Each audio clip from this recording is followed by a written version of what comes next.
যে সকল প্রকল্পের ধারণাগুলো হলো যেগুলো আমাদের যেই প্রকল্প নিয়ে আমরা কাজ করব, যে আমাদের হাতে যে সকল অপশনগুলো থাকবে সেই অপশনগুলো থেকে আমরা যেই প্রকল্পগুলো থাকবে এখান থেকে আমরা সর্বশ্রেষ্ঠ বা সর্বোত্তম প্রকল্পটা গ্রহণ করব আমাদের।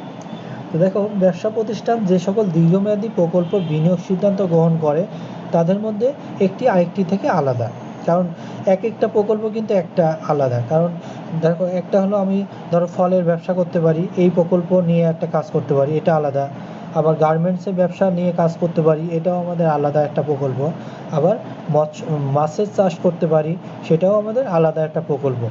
এখন এই ভিন্ন ভিন্ন প্রকল্পগুলোর থেকে আমরা কি করতে পারি, সর্বোত্তম যেখানে আমাদের লাভ হবে বা সবচেয়ে বেশি আর লাভ হবে সেই প্রকল্পটা আমরা গ্রহণ করতে পারি। সাধারণ ধরনের প্রকল্প হলো স্বাধীন প্রকল্প সময় এবং পরস্পর বর্জনশীল প্রকল্প। আমাদের সাধারণত যে সকল প্রকল্প আছে সেটা দুই প্রকার, প্রকল্পগুলো দুই ভাগে ভাগ করা যায়। সেটা একটা হলো প্রকল্প স্বাধীন প্রকল্প, আর একটা কি আমাদের পরস্পর বর্জনশীল প্রকল্প। স্বাধীন প্রকল্পটা কি? দেখো, স্বাধীন প্রকল্প হচ্ছে আমাদের সেই প্রকল্প যেখানে আমরা একটি প্রকল্পের নগদ প্রবাহ অন্য প্রকল্পকে প্রভাবিত করে না বা একটি আরেকটি থেকে স্বাধীন। যেমন এই ক্ষেত্রে আমরা একটি প্রকল্প গ্রহণ করা হলে এবং প্রকল্প গ্রহণ করার পরে কোনো প্রভাব বিস্তার করবে না, মানে একটা ক্ষেত্রে আরেকটার লাভেও কোনো প্রভাব বিস্তার করবে না বা একটাকে আরেকটা কোনো ইফেক্ট করবে না। তো যেমন একটি স্টুডিওর ক্ষেত্রে ক্যামেরার ছবি প্রিন্ট করার সিদ্ধান্ত হলো স্বাধীন প্রকল্প। অথবা আমরা একটা বলতে পারি, দেখো, যখন আমরা মূলধন থাকবে, ধরো 1 লক্ষ টাকা মূলধন আছে আমার, এখান থেকে 50,000 টাকা আমি ফলের ব্যবসায় লাগালাম আর 50,000 টাকা আমি মৎস্য ব্যবসায় লাগালাম। এখন দেখো, এই দুই ব্যবসা থেকে যদি আমার যদি লাভ আসে, দেখো আমার যেহেতু মূলধন আছে, এই মূলধন অনুযায়ী আমরা দুইটা ভিন্ন ধরনের ব্যবসা, এই দুইটা ব্যবসায় আমরা করতে পারি যদি আমাদের ব্যবসা থেকে দুইটা থেকেই যদি লাভ আসে, সেটা হলো আমাদের স্বাধীন প্রকল্প। একটা ব্যবসা আরেকটা ব্যবসাকে আমাদের কোনোরূপ কি করবে না, প্রভাব ফেলবে না, বা আমাদের একটা ব্যবসা আরেকটা ব্যবসা থেকে স্বাধীন। তাহলে স্বাধীন প্রকল্প কোনটা? যে প্রকল্প হলো নগদ আন্তঃপ্রবাহ অন্য কোনো প্রকল্পের নগদ আন্তঃপ্রবাহের সাথে কোনোরূপ সম্পর্ক হবে না বা কোনোরূপ হবে না, বিতর্কিত সৃষ্টি হবে না। আর পরস্পর বর্জনশীল প্রকল্প কি?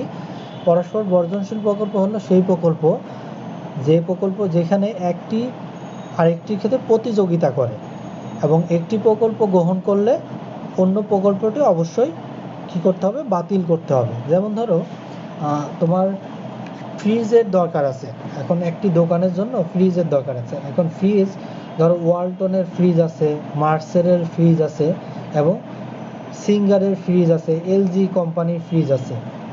এখন তোমার কাছে অনেকগুলো অপশনের প্রকল্প আছে। এখন তুমি এইখানে পরস্পর বর্জনশীল প্রকল্প হলো সেটাই যেটা তোমার একটা প্রকল্প নিলে অন্যান্য প্রকল্পগুলো অটোমেটিক্যালি বাতিল হয়ে যায় অথবা একটার সাথে আরেকটা প্রতিযোগিতা করে। এখন ধরো, তোমার ফ্রিজ দরকার একটা, তুমি তো 4টা কোম্পানির ফ্রিজ নিয়ে তো কোম্পানিতে ব্যবসা করবে না। তোমার যদি এখন একটা মুদি দোকান হয়, এখন তোমার মুদি দোকানে যে সকল ঠান্ডা দুধ রাখার জন্যে বা আইসক্রিম রাখার জন্যে সেগুলা কি জন্য একটা ফ্রিজ দরকার, তুমি তো আর 4 কোম্পানির 4টা ফ্রিজ নিয়ে তো ব্যবসা করতে যাবে না। সেজন্য তোমার এই প্রকল্পগুলো দেখতে হবে কোনটার দাম কম, কোনটার লাস্টিং বেশি বা কোনটা বেশি দিন যায় আমাদের বেশি, এবং কোনটার সুনামটা ভালো আছে, সেই অনুযায়ী সেই ব্র্যান্ডের জিনিস একটা কিনবা। তাই এখন তুমি ধরো, এই ওয়ালটনের আছে, এলজি আছে, সিঙ্গার আছে এবং সিঙ্গার কোম্পানির ফ্রিজ আছে। এখন তুমি ধরো সিঙ্গার কোম্পানির ফ্রিজটা শুনলা যে এটা ভালো এবং লাস্টিং অনেক দিন বেশি যায় এবং এটা টিকে অনেক দিন বেশি, সেই কারণে তুমি সিঙ্গার কোম্পানির ফ্রিজ কিনবে। দেখো, তাহলে আদার্স যেই দুইটা প্রকল্প আমার ছিল যে আমরা বিবেচনা করতেছিলাম, ওয়ালটন ফ্রিজের এবং এলজি কোম্পানির ফ্রিজের, এই দুইটা কিন্তু অটোমেটিক্যালি ক্রয় করা আমার বাদ হয়ে যাবে। তো সেটাই আমাদের বললো যে পরস্পর বর্জনশীল প্রকল্প হলো সেই ধরনের প্রকল্প যেটি একটি অপরটির সাথে প্রতিযোগিতা করে। এখানে প্রতিযোগিতা হলো যে আমরা কোনটা ভালো, কোনটা খারাপ, কোনটা বেশি দিন টিকবে এবং কোনটার মেয়াদ বেশি দিচ্ছে, সমস্ত কিছু বিবেচনা করে আমরা এই বিষয়গুলো বিবেচনা করে তারপরে আমরা এই প্রকল্পগুলো গ্রহণ করি। অর্থাৎ একটি প্রকল্প গ্রহণ করা হলে অপরটি অবশ্যই বাতিল হবে।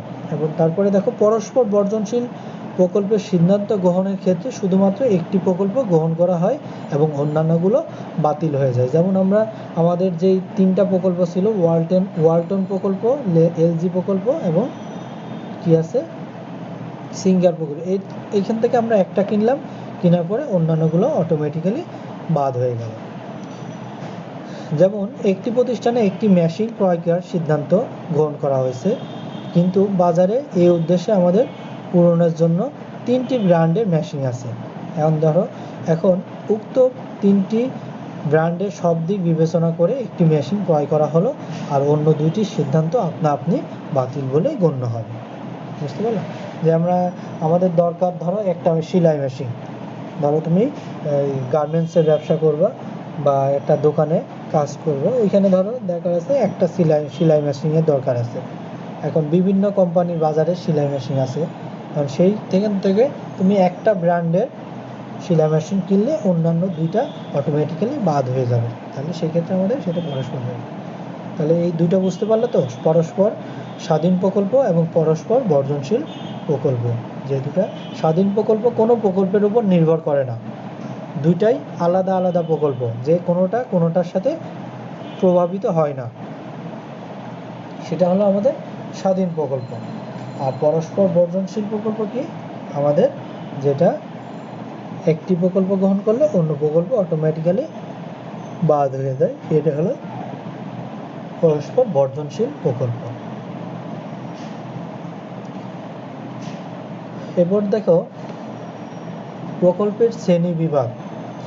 আমাদের প্রকল্পের বিভিন্ন প্রকার শ্রেণী বিভাগ আছে। প্রথমত আমাদের প্রথমটা কি, নতুন বিনিয়োগ সিদ্ধান্ত, মানে আমাদের প্রকল্পগুলো বিভিন্ন রকমের হতে পারে বা শ্রেণী বিভাগ প্রকল্প কখন আমরা নিতে পারি, সেটা নতুন বিনিয়োগ সিদ্ধান্ত হতে পারে। দ্বিতীয়ত সম্প্রসারণ হতে পারে, যে আমরা নতুন একটা ব্যবসা খুলব, সেই ক্ষেত্রে আমাদের এই বিনিয়োগ সিদ্ধান্তগুলো বা প্রকল্পগুলো আমরা বিবেচনা করতে পারি, বিনিয়োগ সিদ্ধান্ত নিতে পারি। অথবা আমার একটা ব্যবসা এক্সটেনশন করার জন্য, ধরো আমার একটা দোকান আছে, একটা ফলের দোকান আছে, সেটা আমার ভালো লাভ হচ্ছে, তা আমার সুনামের জন্য আমি আরেকটা ব্রাঞ্চ দিলাম।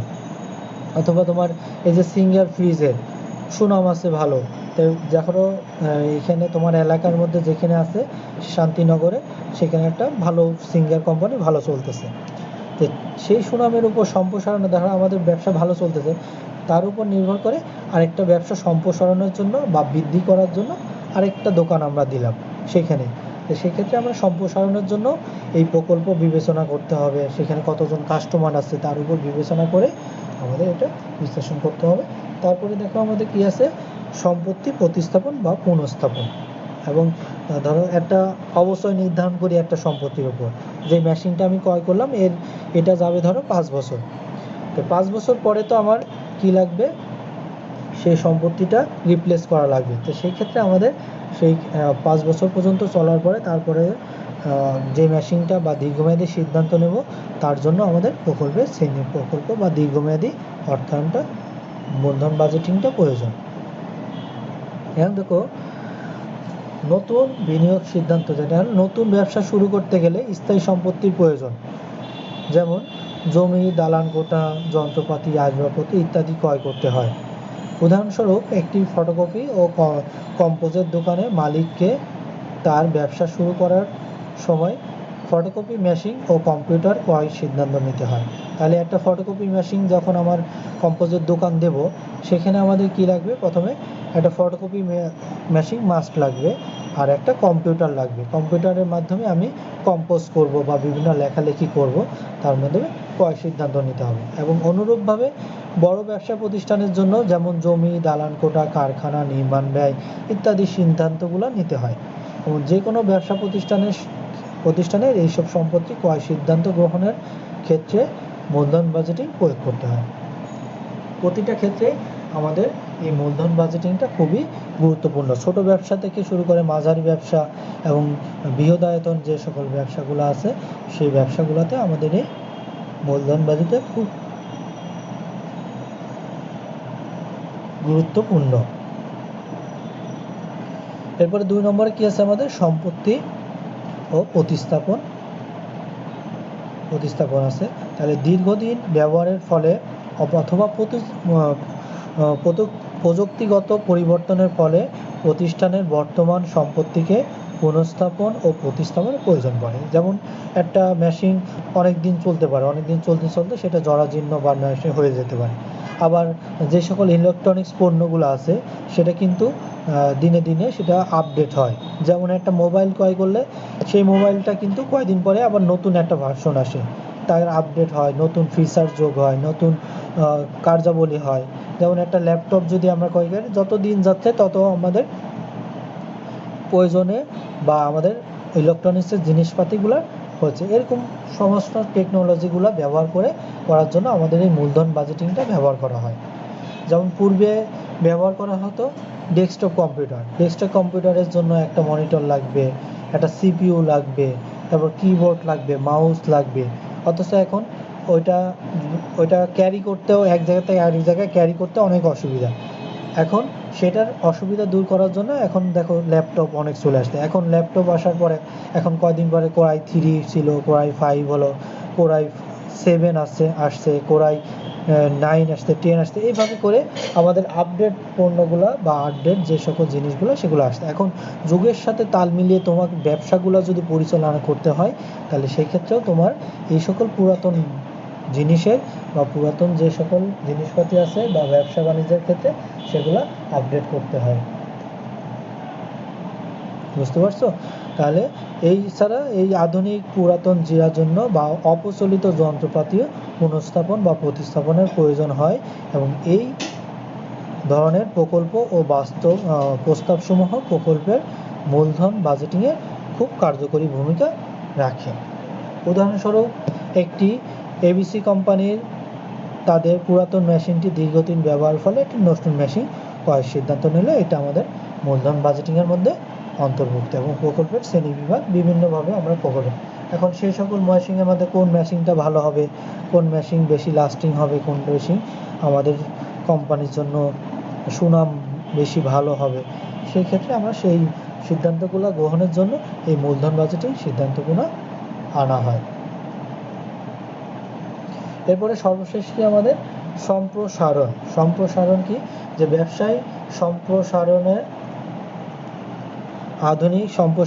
আধুনিক ব্যবসায়ের একটি অন্যতম কাজ হিসেবে বিবেচিত হয় এবং এরূপ ব্যবসা বা প্রতিষ্ঠানের ক্ষেত্রে প্রতিষ্ঠানের বিবেচনায় লাভজনক হবে কিনা এবং সেই সংক্রান্ত সিদ্ধান্ত গ্রহণের মূলধন বাজেটিং ব্যবহার করা হয়। এরূপ সম্প্রসারণের প্রস্তাব মূল্যায়ন করে এবং তা গ্রহণ করা তার সিদ্ধান্ত মূলধন বাজেটিংয়ের সাহায্যে নেওয়া হয়। তাহলে এই যে ব্যবসা সম্প্রসারণ করলাম, যে আমরা একটা উদাহরণ দিলাম যে আমার ব্যবসা চলতেছে ভালো, ধরো তোমার এলাকায় একটা ব্যবসা চলছে, আমার একটা দোকান আছে মুদি দোকানের, আর এখন আমার চলতেছে ভালো, সেখানে তোমরা কি করবে, আরেকটা এলাকায় আমার ব্রাঞ্চ খোলার দরকার, তো সেইখানে আমাদের দিতে হবে। যেমন টেস্টি ট্রিট আছে, বিভিন্ন টেস্টি ট্রিট কি আছে এই দোকান বা মিষ্টান্ন যে সকল বিষয়গুলো আছে, তো এইগুলা তো এদের দেখো সারা বাংলাদেশে সব জায়গায় অনেক ব্রাঞ্চ আছে। তারপরে যে সকল ব্র্যান্ডের পোশাকগুলো আছে, যেগুলো আমরা ইয়োলো আছে বা এগুলো দেখবে যে সমস্ত মফস্বল শহর বা আমাদের যে জেলা শহরগুলো সেখানে গিয়ে এইসবগুলো ব্রাঞ্চ আছে। তো এগুলো কিন্তু একদিনে সৃষ্টি হয় না, আস্তে আস্তে যখন আমাদের একটা দোকান ছিল, যখন দেখে যে না তাদের ভালো হচ্ছে, চলতেছে ভালো, বিদেশি কোম্পানি আমাদের চলতেছে ভালো, তখন দেখা যায় তারা কি করে আরেকটা অন্য জায়গায় সুনাম বৃদ্ধি পেলে তাদের আরেকটা উদাহরণ। তো এই সকল যখন যেখানে একটা ব্রাঞ্চ খুলবে, তো ব্রাঞ্চ খোলার পূর্বে আমাদের আগে সিদ্ধান্ত নিতে হয় কোথায় কি করবে বা কোথায় আমাদের এই ব্যবস্থাটা চলবে বা আমাদের ব্যবসাটা যেখানে চলতে পারে, সেই সকল বিষয়গুলো বিবেচনা করেই এই ব্যবসা সম্প্রসারণের জন্য ব্যবস্থা গ্রহণ করা হয়। এবং এই ব্যবস্থাগুলোই আমাদের মূলধন বাজেটিংয়ের আলোচ্য বিষয়। বুঝতে পারছো সবাই?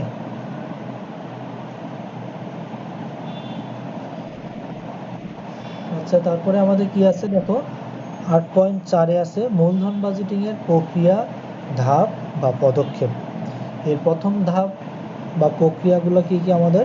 প্রকল্প প্রণয়ন, তারপরে দ্বিতীয় ধাপ আছে আমাদের মূল্যায়ন, এবং তৃতীয় ধাপ আছে নির্বাচন, প্রকল্প নির্বাচন, প্রকল্প বাস্তবায়ন এবং প্রকল্প মূল্যায়ন, পুনঃমূল্যায়ন। দেখো, এখন এতক্ষণ আমরা যেগুলো দেখলাম যে মূলধন বাজেটিংয়ের ধারণা এবং সেই অনুযায়ী প্রকল্পের ধারণাগুলো করলাম, এবং কি ধরনের প্রকল্প আমাদের হতে পারে, যে স্বাধীন প্রকল্প, পরস্পর বর্জনশীল প্রকল্প হতে পারে। তারপরে এই প্রকল্পের আবার শ্রেণী বিভাগ কি, যে কি কি কাজে বা আওতাগুলো কি কি কাজে আমাদের প্রকল্পগুলো আসে।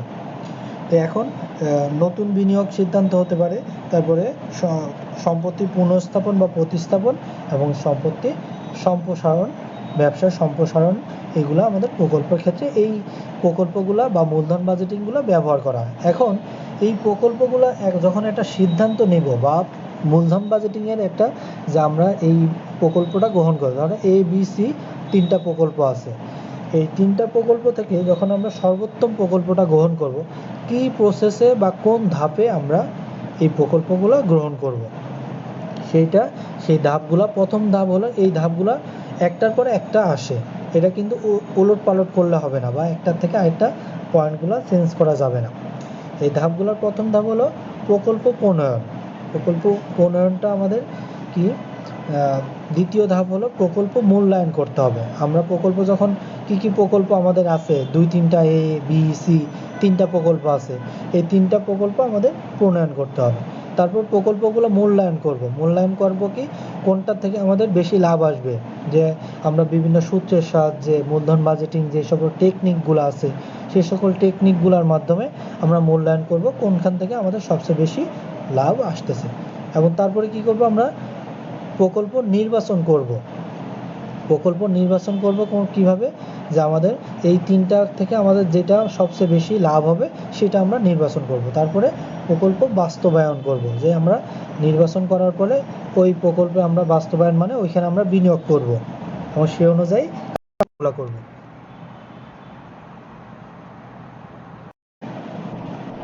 তারপরে আমাদের কি আছে, 5ম নম্বর পয়েন্ট আছে প্রকল্প মূল্যায়ন। তারপর কি?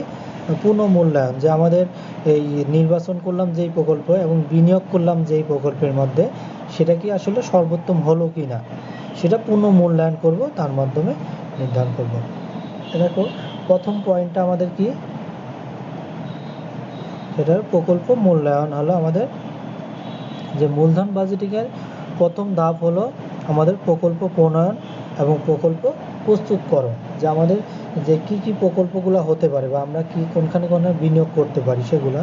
তারপরে প্রকল্প প্রস্তুতিকরণ হতে পারে নতুন কোনো প্রকল্পে বিনিয়োগ, অথবা চলতি কার্য বর্ধিতকরণ, অথবা যন্ত্রপাতি পুনঃস্থাপন, অথবা পণ্য লাইনে নতুন পণ্য সংযোজন, অথবা উৎপাদন ব্যয় হ্রাস ইত্যাদি। তাহলে আমাদের এই যে আমাদের যেই ধরনের প্রকল্পগুলো ছিল প্রকল্পের শ্রেণী বিভাগের মধ্যে, এই যে কোনো ধরনের প্রকল্পগুলোই আমাদের প্রস্তুতকরণের মধ্যে আসতে পারে। এখন সবগুলোর মধ্যেই আমরা বিবেচনা করতে পারি কোনটা আমাদের ভালো হবে, কোনটা খারাপ হবে। তাহলে আমরা এই প্রকল্প প্রস্তুতকরণগুলো কি কি মাধ্যমে জানতে পারি, বা কি কি মাধ্যমে আমাদের এই প্রকল্প বাস্তবায়ন করতে পারবো। 1 নম্বর হলো আমাদের কি, নতুন প্রকল্প হলে আমরা এই প্রকল্প প্রণয়ন করতে পারবো, মূলধন বাজেটিং প্রথম ধাপ এই হিসাবে ব্যবহার করতে পারবো।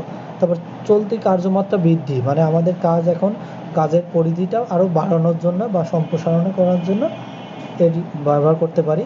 তারপর যন্ত্রপাতি পুনঃস্থাপন, একটা পুরাতন যন্ত্রপাতি বাদ দিয়ে নতুন যন্ত্রপাতি পুনঃস্থাপন করার জন্য। আবার পণ্য লাইনে নতুন পণ্য সংযোজন, যেটা কি আমরা যদি ধরো একটা উৎপাদন করতেছি, একটা পণ্য সাবান উৎপাদন করতেছি, এর সাথে রিলেটেড অন্য একটা পণ্য, যেটা যেরকম ডিটারজেন্ট, যদি সাবানের সাথে আমরা ডিটারজেন্ট একটু কাছাকাছি যাই, তো এর সাথে আমরা ডিটারজেন্ট উৎপাদন করতে পারি। আরও বেশি যেসব ক্লিনিংয়ের যে সকল পণ্যগুলো আছে, সেই সকল পণ্যগুলো আমরা উৎপাদন করতে পারি।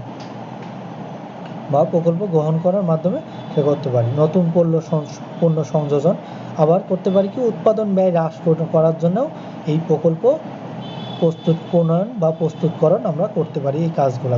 তবে প্রকল্প যাই হোক না কেন, এই পর্যায়ে একটি প্রকল্প প্রণয়ন পরিকল্পনা গ্রহণ করা হয় এবং বিভিন্ন দৃষ্টিকোণ হতে তার সম্ভাব্যতা পর্যালোচনা করা হয়। যেখানে যেই সিদ্ধান্ত আমরা নিই না কেন, এর মাধ্যমে আমরা পর্যালোচনা করে থাকি এবং যে সকল দৃষ্টিকোণ থেকে প্রকল্প মূল্যায়ন করা হয়, আমরা যেই প্রকল্প প্রণয়নগুলো করব, কোন দৃষ্টিকোণ থেকে আমরা এই প্রকল্পগুলো প্রণয়ন করব। তার প্রথমটা কি, আমাদের যে অর্থনৈতিক সম্ভাব্যতা পর্যালোচনা করা, যেটা আমাদের ইয়ারগুলো আছে, যে আমাদের আর্থিক সামর্থ্য আছে কিনা, যে আমি একটা নতুন যন্ত্রপাতি ক্রয় করব অথবা আমার কার্যবৃদ্ধি সম্প্রসারণ করব, আমার কোম্পানির সম্প্রসারণ করব।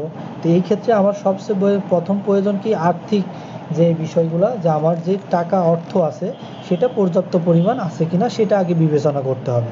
তারপরে বাণিজ্যিক ভিত্তিতে মুনাফা অর্জনের সম্ভাবনা বিশ্লেষণ, যে আমি ধরো যেখানে ব্রাঞ্চ খুলব সেইখানে লোকজনের আসলে কি এটা চাহিদা আছে কিনা। আমি একটা মিষ্টির দোকান দিলে এখন সেখানকার লোক দেখা গেল মিষ্টি খাইতে ভালোবাসে না, বা সেখানে মানুষ মিষ্টি খায় না। অথবা আমি একটা ভালো ব্র্যান্ডের দোকান দিলাম একটা গ্রামের মধ্যে, কিন্তু গ্রামের লোকজন দেখবা যে ব্র্যান্ড কী জিনিস সেটা বোঝে না বা চিনে না। তো সেই ক্ষেত্রে আমার ওইখানে কিন্তু দোকান দিয়ে লাভ নেই, কারণ ওইখানে আমি কিন্তু একটা দোকান দেব, সেখান থেকে আমি পণ্যদ্রব্য বিক্রয় করে আমার সেখান থেকে লাভটা অর্জন হবে বা আমার মুনাফা অর্জন হবে। তো সেই ক্ষেত্রে আমাদের বাণিজ্যিক ভিত্তিতে মুনাফা অর্জন হবে কিনা এর সম্ভাবনা আমরা বিশ্লেষণ করব। তারপর তৃতীয় নম্বরে আছে প্রকল্পের কার্যকাল পর্যালোচনা। এই প্রকল্পটা কতদিন ধরে চলতে পারে, 1 বছর, 2 বছর, 5 বছর, নাকি 10 বছর, নাকি অনির্দিষ্ট কাল পর্যন্ত এই প্রকল্পটা চলতে পারে, এর সম্ভাব্যতা আমরা যাচাই বাছাই করব। তারপরে কারিগরি সম্ভাব্যতা পরীক্ষা করতে হবে, যে এইখানে কোনো কারিগরি কোনো সমস্যা আছে কিনা, অথবা ধর্মীয়, যেমন বাংলাদেশে মুসলিম কান্ট্রি হিসেবে এখানে কিন্তু গরুর মাংস চলে, কিন্তু ভারতে কিন্তু গরুর মাংস চলে না। তাহলে এই ক্ষেত্রে চলে না, কারণ হলো তাদের সাম্প্রদায়িক বা হলো বিভিন্ন ধর্মভিত্তিক নিষেধ আছে, এই কারণে তারা ওইটা চলে না। এখন আমি যে একটা করলাম, ভারতে গিয়ে যদি একটা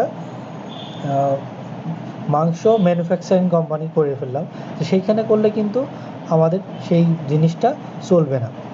আবার আমাদের দেশে যেমন মুসলমানদের হালাল বিষয়টা বেশি দেখে, যে হালাল হারাম আছে সেই বিষয়গুলো, তো এইখানে আমাদের গরুর মাংস বেশি চলে। আবার যেটা আছে ওই যে শুকর আছে চেনো, যেগুলো আমাদের প্রচলিত নয়। তো ধর্মীয় অনুভূতিতে আঘাত হানে বা এমন কোনো ব্যবসা আছে যেগুলা না চলে, সেই সব জায়গায় সেগুলো যেন না দেওয়া হয়। যে কারিগরি সম্ভাব্যতা পরীক্ষা নিরীক্ষা করেই বা কোন জায়গায় কোনটা চাহিদা আছে সেই চাহিদা অনুযায়ী সেই পণ্যটা আমরা সরবরাহ করে কার্যাবলী সম্পাদন করি। তারপরে আমাদের আছে কি রাজনৈতিক সম্ভাব্যতা বিশ্লেষণ, যে আসলে রাজনৈতিক কোনো সমস্যা আছে কিনা, যে আমাদের দেশে স্থিতিশীলতা আছে না। যে সকল অনেক দেশে দেখবা যে জঙ্গি হামলা, বা যেমন আফগানিস্তান, তারপর সিরিয়া, তারপরে ফিলিস্তিন, এইসব জায়গায় দেখবা যে সবসময় যুদ্ধ বিগ্রহ লেগেই থাকে। তো এইসব জায়গায় যারা ব্যবসা করতে তাদেরও লাইফ রিস্ক থাকে বা বিভিন্ন ক্ষতির সম্মুখীন হতে পারে। তো সেই সকল বিষয়গুলো আমাদের বিবেচনা করেই তারপরে কি করতে হবে, এই ব্যবসার প্রণয়ন বা প্রকল্প প্রণয়ন করতে হবে। এবং সর্বশেষ কি আছে, জাতীয় অর্থনীতিতে অবদান রাখতে পারে কিনা। এখন আমরা একটা ব্যবসা করলাম, যে জাতীয় অর্থনীতিতে অবদান যদি না রাখতে পারে তাহলে সেটা করা সম্ভব নয়। যেমন আমাদের পণ্যদ্রব্য উৎপাদন করতে হলে জাতীয় অর্থনীতিতে অবদান রাখে কি, যেমন আমাদের গার্মেন্টস ব্যবসা, তারপরে চামড়া শিল্প, তারপরে বিভিন্ন ধরনের পাট শিল্প, এই সকল বিষয়গুলো যেগুলো আমরা বিদেশে রপ্তানি করতে পারি, যেটা জাতীয় অর্থনীতিতে আমাদের বেশি অবদান রাখে, সেই সকল বিষয়গুলো বিবেচনা করেই আমাদের প্রকল্পগুলো প্রণয়ন করতে হবে, যেটা আমাদের দেশে বেশি চাহিদা আছে। এরপরে দেখো প্রকল্প মূল্যায়ন করব আমরা, ওগুলো তো দেখলাম কি কি বিষয় অনুযায়ী প্রকল্প প্রণয়ন করব। এখন দ্বিতীয় পর্যায়ে এসে আমাদের প্রকল্প মূল্যায়ন নিম্নত দুইটি বিশেষ ভাগে ভাগ করা যায়। এক হলো প্রকল্পের ব্যয় এবং মুনাফা নিরূপণ, দ্বিতীয়ত আমাদের প্রকল্প মূল্যায়নের জন্য যথোপযুক্ত কৌশল বা পদ্ধতি নির্ধারণ ও ব্যবহার। এখন প্রকল্প ব্যয় নির্ধারণ কি, আমাদের প্রকল্পে এখন আমার মূলধন আছে 1 লক্ষ টাকা, আমি তো 5 লক্ষ টাকার ব্যবসার দিকে তাকায় লাভ নাই। আমার যে পরিমাণ মূলধন আছে সেই পরিমাণই আমার চিন্তা করতে হবে, সেই টাকা অনুযায়ী আমাকে ব্যবসা পরিচালনা করতে হবে। আমি তো আরেকজনের কোটি টাকা আছে, সে কোটি টাকার বিজনেস করতেছে, তার দিকে তাকায় লাভ নাই। আমার কত টাকা মূলধন আছে সেই অনুযায়ী আমাকে চলতে হবে এবং সেই অনুযায়ী আমাকে মুনাফা অর্জন করতে হবে। আর দ্বিতীয়টা কি, প্রকল্প মূল্যায়নের যথোপযুক্ত কৌশল। এখন কোন কৌশলটা আমরা ব্যবহার করব, যে আমাদের মূলধন বাজেটিংয়ের বিভিন্ন ধরনের কৌশলগুলো আছে, পেব্যাক সময় আছে, তারপরে এনপিভি আছে, আইআইআর আছে, তারপরে আমাদের এভারেজ রেট অফ রিটার্ন আছে। তো এই সকল পদ্ধতিগুলো কোন পদ্ধতিটা ব্যবহার করে আমরা ব্যবসাটা পরিচালনা করব সেই সংক্রান্ত আমাদের সিদ্ধান্ত নিতে হবে। তাহলে 1 নম্বর দেখো, প্রকল্প ব্যয় ও মুনাফা নিরূপণ। তাহলে প্রকল্প ব্যয়টা কি আছে, মূলধন বাজেট, মূলধন ব্যয় কাঠামোর উপর ব্যাপক প্রভাব বিস্তার করে, যা আমাদের কারণ প্রকল্পটির জন্য নগদে বহিঃপ্রবাহ এবং উক্ত প্রকল্প হতে নগদের আন্তঃপ্রবাহ মধ্যে সময়ের ব্যবধান অনেক। কারণ আমরা যখন একটা দেখো, বহিঃপ্রবাহ মানে কি, বহিঃপ্রবাহ মানে আমাদের কাছ থেকে চলে গেছে বা আমরা মূলধন বিনিয়োগ করব। এই বিনিয়োগটা করার পরে দেখো, এই বিনিয়োগের টাকাটা উঠে আসতে কিন্তু আমার অনেক সময় লাগে। কারণ আমি যেই টাকাটা 1 লক্ষ টাকা যে বিনিয়োগ করব, প্রতি মাসে যদি আমার 10,000 করে লাভ হয় বা প্রতি বছরে যদি আমার 10,000 করে মুনাফা হয়, তাহলে এই 10,000 ইন্টু 10 দিলে 10 মাস বা 10 বছর লাগবে আমার এই 1 লক্ষ টাকা উঠে আসতে। বুঝতে পারছো? তাহলে এই আন্তঃপ্রবাহ এবং বহিঃপ্রবাহের মধ্যে আমাদের আন্তঃপ্রবাহ যদি প্রতি বছর 10,000 টাকা হয়, তাহলে আমাদের মুনাফা যদি 10,000 করে হয় প্রতি বছর, তাহলে এই 1 লক্ষ টাকা যেটা আমরা বিনিয়োগ করছি, সেই বিনিয়োগ টাকা উঠে আসতে আমাদের 10 বছর সময় লাগবে। এছাড়াও ভবিষ্যতের সময় অনিশ্চিত, তাই নগদ প্রাপ্তির অনুমান অত্যন্ত জরুরি এবং এক্ষেত্রে প্রকল্পের নিয়োজিত ব্যয় এবং ভবিষ্যৎ নগদের আন্তঃপ্রবাহ অনুমান করে যদি ব্যয় আয়ের তুলনায় কম হয়, তাহলে প্রকল্পটি গ্রহণ করা যেতে পারে, অন্যথায় প্রকল্পটি গ্রহণ করা যাবে না বা উত্তম বলে বিবেচিত হবে। কারণ আমাদের প্রতিটা ব্যবসার ক্ষেত্রে আমরা কি করি, আমাদের যে মুনাফা অর্জন করতে হবে, মুনাফা অর্জন না করলে তো আমরা ব্যবসায় পরিচালনা করতে পারবো না। তাহলে এই ক্ষেত্রে আমাদের যে প্রয়োজনীয় যে ব্যয়টা আছে, আমাদের যে দোকান ভাড়া শুরু করে যে সকল আনুষঙ্গিক যে সকল ব্যয়গুলো আছে, এই ব্যয়গুলো থেকে আমাদের আয়টা যখন বেশি হবে, তখনই সেই প্রকল্পটা আমাদের গ্রহণ করতে হবে, অন্যথায় প্রকল্পটি আমাদের বাতিল বলে বিবেচিত হবে। এরপর দেখো আমাদের কি আছে, যে প্রকল্প মূল্যায়ন বা এর জন্য উপযুক্ত কৌশল বা পদ্ধতি নির্ধারণ ও ব্যবহার। যার একটা প্রকল্প মূল্যায়ন ও দ্বিতীয় প্রকল্পের স্তরে লাভজনক বলে মনে হলে তখন আমরা কোন পদ্ধতিতে তা মূল্যায়ন হবে তা নির্ধারণ করতে হবে। দ্বিতীয় স্তরে এসে আমাদের এই প্রকল্পটা মূল্যায়ন করতে হবে, কারণ প্রকল্প যথাযথভাবে এবং সঠিকভাবে মূল্যায়ন করা না হলে ভবিষ্যতের অনুমান সঠিক নাও হতে পারে। কারণ আমরা ধরো একটা পদ্ধতি ব্যবহার করলাম, সেই পদ্ধতি অনুযায়ী আমরা নির্ণয় করলাম যে শীতকালে করবে। এখন ধরো যেই দেশে, ধরো যে গ্রিনল্যান্ডের নাম শুনছো, একটা দেশ। এখন গ্রিনল্যান্ড হলো যেখানে সারা বছর আমাদের শীত থাকে। এখন আমি সেই সম্পর্কে আমরা জানলাম না বা সেই দেশ সম্পর্কে আমরা খোঁজখবর সঠিকভাবে নিলাম না নিয়ে তাদের জন্য আমরা গরমের কাপড় তৈরি করলাম। এখন গিয়ে দেখি ওইখানে আমাদের ওইখানে সবসময় শীত পড়ে, ওইখানে শীতের কাপড় বেশি চলে। তাহলে আমাদের আগেই খোঁজ খবর নেওয়ার উচিত ছিল, বা আমরা মূলধন বাজেট যে টেকনিকটা ছিল সেই টেকনিকগুলো আগেই গ্রহণ করা উচিত ছিল। নিয়ে আমরা যদি সঠিকভাবে সিদ্ধান্ত না নিতে পারি তাহলে ব্যাপক ক্ষতির সম্মুখীন হওয়ার সম্ভাবনা থাকে। এবং মূলধন বিনিয়োগ প্রকল্প মূল্যায়নের জন্য সাধারণত নিম্নোক্ত পদ্ধতিগুলো ব্যবহার করা হয়। এক হলো প্রথমে বিনিয়োগ পরিশোধ কাল পদ্ধতি, যেটা পেব্যাক সময় পিরিয়ড বলা হয়। বিনিয়োগ পরিশোধ কাল পরিশোধ পদ্ধতি, যেটা আমাদের যে 1 লক্ষ টাকা বিনিয়োগ করলাম, কত সময়ের মধ্যে আমার এই টাকাটা ফেরত আসবে, এটা হলো আমাদের বিনিয়োগ পরিশোধকাল পদ্ধতি। দ্বিতীয়টা হলো আমাদের নিট বর্তমান মূল্য পদ্ধতি।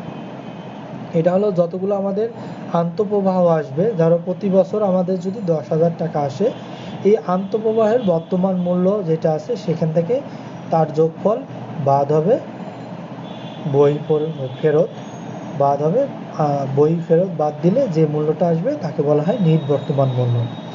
এবং মুনাফা অর্জনের দক্ষতা বা সূচক পদ্ধতি, যেটা প্রফিটেবিলিটি ইন্ডেক্স বলা হয়, সেটা আমাদের মুনাফা অর্জনের দক্ষতা বা সূচক পদ্ধতি। এই পদ্ধতি হতে পারে, অথবা আন্ত আয় হার পদ্ধতি, যেটা IIR বলা হয়, যে ইন্টারনাল রেট অফ রিটার্ন বলা হয়। এই সকল পদ্ধতিগুলো আমরা ব্যবহার করে প্রকল্পগুলো মূল্যায়ন করতে পারি, এবং সঠিক সিদ্ধান্তের মাধ্যমে সঠিক মূল্যায়ন বা সঠিক পদ্ধতিতে বিবেচনা করে আমাদের এই প্রকল্পগুলো মূল্যায়ন করতে হবে। বুঝতে পারলা সবাই?